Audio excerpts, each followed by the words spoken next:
నమస్తే అండి. ఏంటనుకున్నారు? తులసి మొక్కలండి. మా ఇంటికి ఈరోజు ఒక ఆమె వచ్చింది మార్నింగే. ఆమె అన్నది, మీ ఇంటి దగ్గర రామ తులసి ఉందా? రామ తులసి చాలా మంచిది. ఈ తులసి ఎంత మంచిదో, పెటిక బెల్లం, మిరియాలు వేసుకుని వేడి నీటిలో కాచుకొని తాగితే కనుక వెంటనే తగ్గుద్దండి. దగ్గైనా జలుబైనా తగ్గుద్ది అని చెప్పింది. చిన్నపిల్లలకు కూడా ఇవ్వచ్చు అని అంది.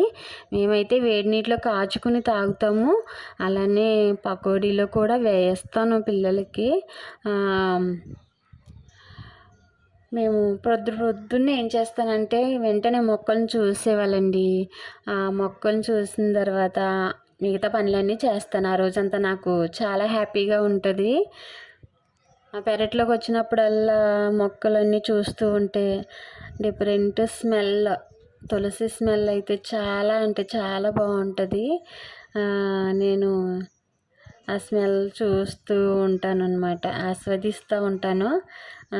తిరుగుతూ ఉంటాను మొక్కల్లోనూ. ఎందుకు తిరుగుతుందా అలా అనుకుంటారు. నేనైతే మొక్కలు చూస్తూ ఉంటాను.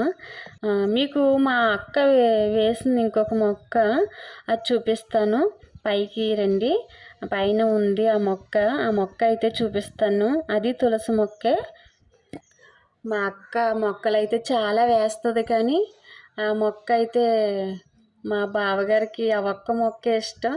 ఆ మొక్క మా బావగారికి చాలా స్పెషల్ అండి. ఎన్ని మొక్కలు పోయినా పర్వాలేదు, కానీ ఆ మొక్క పోకూడదు. చూసారా, చిన్న చిన్న మొక్కలు కూడా వచ్చినాయి విత్తనాలు పడి కింద. చూసారు కదా ఎంత బాగా వచ్చినాయో, ముద్దుగా ఉన్నాయి.